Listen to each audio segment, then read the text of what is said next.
بسم اللہ الرحمن الرحیم۔ السلام علیکم ورحمۃ اللہ وبرکاتہ۔ شائقین فارسی کو فارسی کلاس میں خوش آمدید۔ ہم پڑھ رہے ہیں فارسی اردو قاعدہ، جس کے اندر جملہ فعلیہ کی بحث جاری ہے۔ جملہ فعلیہ میں بنیادی چیز جو ملحوظ رکھی جاتی ہے وہ ہے فعل۔ فعل کی گردان کیسے کی جاتی ہے اور کون سا صیغہ کس جگہ استعمال ہوتا ہے، آج ہم اس کی مشق کریں گے۔ میں نے بتایا تھا کہ فعل دو طرح کا ہوتا ہے، ایک فعل ناقص اور فعل تام۔ فعل ناقص عام طور پہ جملہ اسمیہ میں استعمال ہوتا ہے اور فعل تام وہ جملہ فعلیہ میں استعمال ہوتا ہے۔ فعل ناقص محدود ہیں، جن کی یہ لسٹ دی ہوئی ہے، یہ 6 ہیں: است ہے، ہست ہے، بود تھا، شد ہو گیا، گشت ہو گیا، گردید ہو گیا۔ بس میرے علم میں یہ 6 فعل ہیں جو فعل ناقص ہیں، اور کوئی بھی جملہ اسمیہ ان کے بغیر نہیں ہوتا۔ نمبر 2، دوسرا فعل تام ہم نے پڑھا تھا، وہ تو بہت زیادہ ہیں، تو آج ہم فعل ناقص کے کچھ مزید جملے بنائیں گے تاکہ اس کی گردان کو ہم ہر صیغے کو استعمال کر سکیں۔ یاد رکھیں کہ جو صیغہ ہے وہ سبجیکٹ یا فاعل کے اعتبار سے تبدیل ہوتا ہے۔ مثلا آپ کے سامنے یہ اردو کے کچھ فقرے لکھے ہوئے ہیں: وہ اچھا ہے، وہ اچھے ہیں، تو اچھا ہے، تم اچھے ہو، میں اچھا ہوں، ہم اچھے ہیں۔ دیکھیں ان کے آخر میں جو اردو کا فعل ناقص ہے، ہیں، ہو، ہوں، یہ 4 طرح کا یہ صیغہ ہے۔ اور آپ دیکھیں کہ کہاں پر ہے لگتا ہے اور کہاں ہیں لگتا ہے، تو واحد کے آگے اردو میں ہے لگتا ہے اور جمع کے آگے ہیں آتا ہے۔ اور حاضر کے لیے اگر جمع ہو تو ہو آتا ہے، ہیں نہیں آتا۔ اور متکلم کے لیے یعنی فرسٹ پرسن سنگولر کے لیے ہوں آتا ہے، جس کے اندر یہ گنہ موجود ہے، اور جمع متکلم کے لیے ہیں آتا ہے۔ جس طرح یہاں تبدیلی ہے، اسی طرح فارسی افعال ناقصہ میں بھی تبدیلی آپ پائیں گے۔ وہ اچھا ہے، اچھے کو فارسی میں کہتے ہیں نیک، یا خوب کہتے ہیں، خوب اچھا، نیک اچھا، تو کوئی بھی آپ لفظ استعمال کر سکتے ہیں۔ وہ خوب است، وہ خوب است، اور وہ اچھے ہیں، تو یہاں ظاہر یہ جمع ہے، تو اس کی فارسی الگ ہوگی۔ اردو میں تو وہ واحد اور جمع دونوں کے لیے استعمال ہوتا ہے، جبکہ فارسی میں واحد کے لیے او اور جمع کے لیے اوشان یا ایشان، یعنی واو کی جگہ یا آ جاتی ہے ایشان یا اوشان، اس طرح استعمال ہوتا ہے۔ یہاں ہم اوشان لگائیں گے، اوشان، نیک، اند، اور یہاں دیکھیں است کی بجائے اس کا دوسرا صیغہ اند جمع کا صیغہ لے کے آئے ہیں، کیونکہ پیچھے جو فاعل ہے یا سبجیکٹ ہے یعنی مبتدا ہے، فاعل کی بجائے ہم اس کو مبتدا کہیں گے کیونکہ اس کے اندر فعل نہیں ہے، تو یہ جمع ہے، تو اس کے لیے صیغہ اند آئے گا۔ اگر ہم کہیں گے اوشان نیک است تو یہ غلط ہو جائے گا۔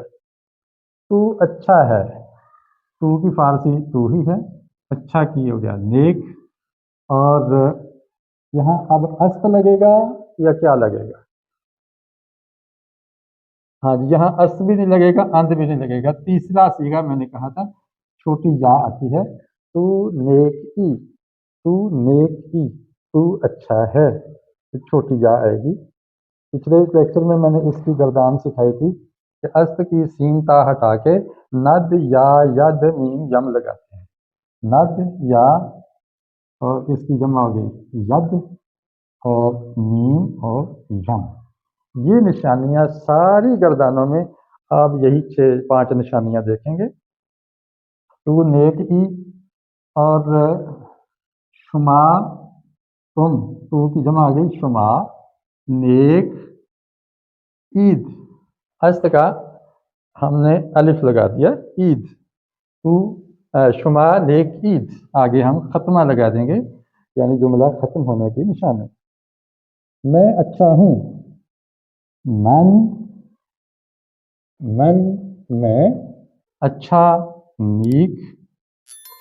اب نیک ہم کہتے ہیں ہندی لوگ، فارسی تلفظ میں یائے مجہول، اور پہلے جو پرشین ہوتے تھے وہ یائے مجہول بولتے تھے نیک، تو آج کل جو جدید فارسی میں یائے مجہول ختم ہے، اس کی بجائے نیک کہتے ہیں، میز کو میز کہتے ہیں۔ تو من نیک، اور فعل ناقص کا الف لگ گیا ام، من نیک ام۔ ہم اچھے ہیں، من کی جمع ہے ما، نیک، اور یہ فعل ناقص کا الف لگ گیا، است کا الف، یم پہلے ہم نے لگا دیا تھا، ما نیکیم، ہم اچھے ہیں، خوب بھی لگا سکتے ہیں، ما خوب ایم، ہم اچھے ہیں۔ اب دیکھیں وہ اچھے ہیں، یہاں ہیں آیا ہے، ہم اچھے ہیں، یہاں بھی ہیں آیا ہے، یہاں پر ہیں کے لیے ند آیا، اور یہاں ہیں کے لیے یم آیا ہے، یہ متکلم۔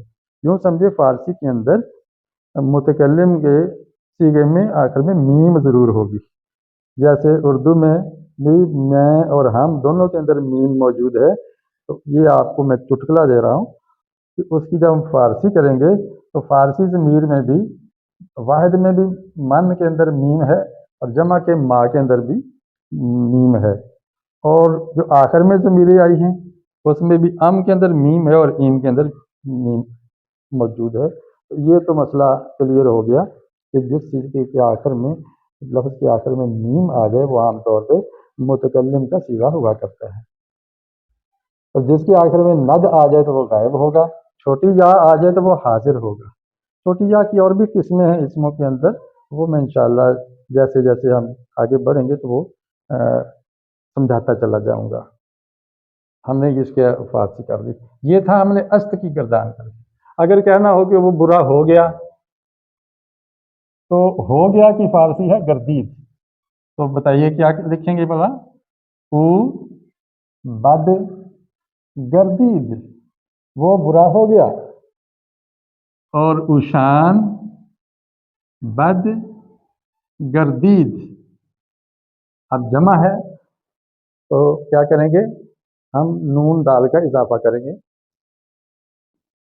اوشان بد گردیدند، گردیدند وہ برے ہو گئے، تو بد گردید تو وہی آ گیا ہے گردید، اور آگے ہم مخاطب کی ضمیر لگا دیں گے، جس کو ضمیر متصل، مرفوع متصل کہتے ہیں، تو یہ یا لگ جائے گی، اور ضمیر بارز بھی کہتے ہیں، آپ نے عربی گرامر اگر پڑھی ہے تو ضمیر بارز ہے کہ نظر آ رہی ہے، متصل ہے کہ مل کے آ رہی ہے، اور مرفوع ہے کہ یہ فاعلی حالت میں ہے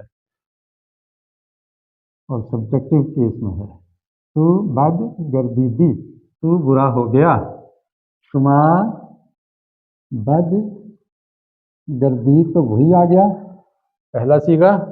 ہم اب شما کے مطابق، یعنی جو پیچھے مبتدا ہے جس کے بارے میں ہم بات کر رہے ہیں اسے مبتدا کہتے ہیں، اور جو بات کی جائے وہ خبر کہلاتی ہے، تو اب جیسا مبتدا ہوگا ویسے ہی خبر ہوگی۔ تو یہاں جمع ہے تو اس جگہ ہم جمع لے کے آئیں گے، شما بد گردید، تم برے ہو گئے، من میں، بد گردیدم۔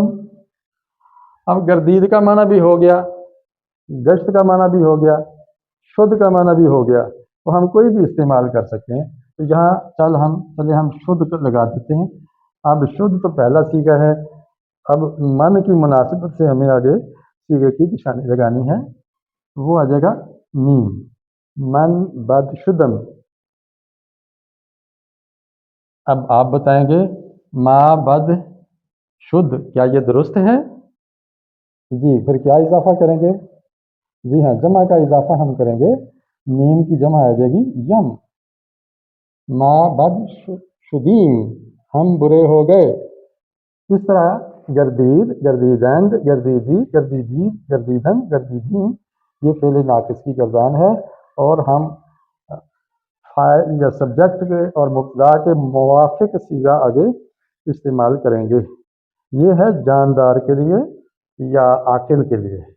بے جان کے لیے تو واحد کا صیغہ آتا ہے، جیسے آپ نے عربی گرامر میں پڑھا ہے نا، جمع غیر عاقل ہو تو اس کے لیے صیغہ، صفت، ضمیر، واحد مؤنث آتی ہے۔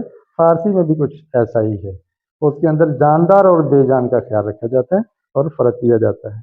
تو ابھی تک ہم نے یہ جان لیا کہ ہم صیغہ سبجیکٹ یا فاعل اور مبتدا کے مطابق لائیں گے۔